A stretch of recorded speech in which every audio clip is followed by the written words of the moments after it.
I'm sorry, lads. We can't help you. Whatever's going to happen, we'll make happen.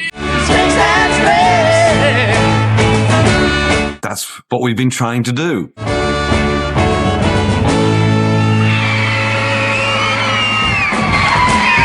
In the mid-1960s, three young musicians arrived in London carrying little more than ambition, I said you never even try again. harmonies, and a belief that somehow they belonged in the music industry. All three of us had the same understanding that we were going to be famous come hell or high water. Our father had his own band, but it didn't work out, so he became our manager, and it was a team. Come on, come on, come on, come on. They had travelled a long way to reach this moment, leaving behind familiar streets and uncertain futures in search of an opportunity that offered no guarantees. Making music is what we wanted to do for the rest of our lives. So we thought, whatever's going to happen, we'll make happen. Please, please, please, oh yes, like I please you. The city was crowded with new sounds and new faces. Every week seemed to produce another band, another song, another dream competing to be heard. When the Beatles came on the scene, it was like, that's what we've been trying to do. They turned pop music into an art form, and they were singing three-part harmony like we did. So we made up our own minds that we were going back to be part of the British invasion. Come on, come on, come on. Success was never promised, and obscurity was always closer than fame. Before we left Australia, we did an album called Spicks and Specks, and they became our best demo. The spicks and the specks of my life. Dad and I did the rounds, met with industry people, and as we sat in everyone's office, they would say the same thing. No, I'm sorry, lads. We can't help you. For the Bee Gees, the journey had only just begun. All of my life I call yesterday. They were unknown to most of the world, still searching for their identity, still discovering what kind of group they could become. Gotta win everybody.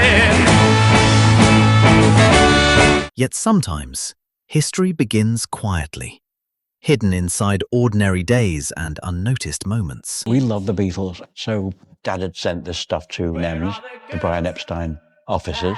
Oh, where is the light that would play in my streets? I was doing Brian's mail most of the time.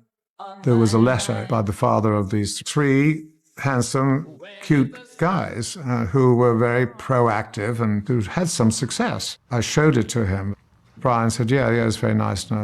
He said, well, give it to Robert. Somebody sent you a tape of these boys from Australia? Yes, they did. Oh, where are the girls I left far behind? One recording session, one unexpected interruption, one idea that arrived from nowhere and refused to leave. I heard it and I was absolutely astounded. It was the most brilliant harmony singing and composing I'd ever heard. All of my life I call yesterday. What followed would transform a simple evening in a London studio into the birth of a song that introduced the Bee Gees to the world. Have you seen my wife, Mr. Jones? We never dreamed that we might get a hit in England and America as well. I keep straining my ears to hear a sound. My life changed completely. Or have they given up and all gone home to bed? And it was wonderful echoing. Thinking those who once existed must be dead. And we thought, well, what could come from that? Every journey has a beginning. Sometimes it starts with a train ride, a door opening, and a future nobody can yet recognize. Caught a train into London and found IBC Studios. So there they were, there with Barry, Robert and Maurice, and the drummer, Colin Peterson. The band was taking shape. The future was still impossible to see, but the pieces were finally gathering in one room. Then came a night no one would forget. That night, my life changed. A small moment, an ordinary evening, and the beginning of something larger. Completely. Not with an announcement, Not with a contract, just a feeling that something had shifted and would never quite shift back. And then, unexpectedly, the lights went out. The studio fell into darkness, and the night took an unexpected turn. The first evening we were in there was a blackout. So while we're waiting for the power to come back on, we just sat on the steps and Barry was playing his guitar. It was so echoey.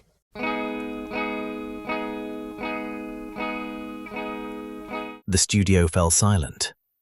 The music didn't, and neither did the imagination that followed it. I mean, it was wonderful echo in this place. Notes drifted through the darkness. The room seemed to answer back, turning every sound into something larger than itself. An accident became an atmosphere became an idea, and an idea began to find its voice. There we were in the dark. The first thought was, in the event of something happening to me. In the event of something happening to me. The song began with a question. The darkness helped supply the rest, giving shape to a story nobody expected. We thought, well, what could come from that? There is something I would like you all to see. They followed the thought wherever it wanted to go. One image led to another, and the story kept unfolding. We made believe we were in a mine. It's just a photograph of someone that I knew. For a moment, the studio disappeared.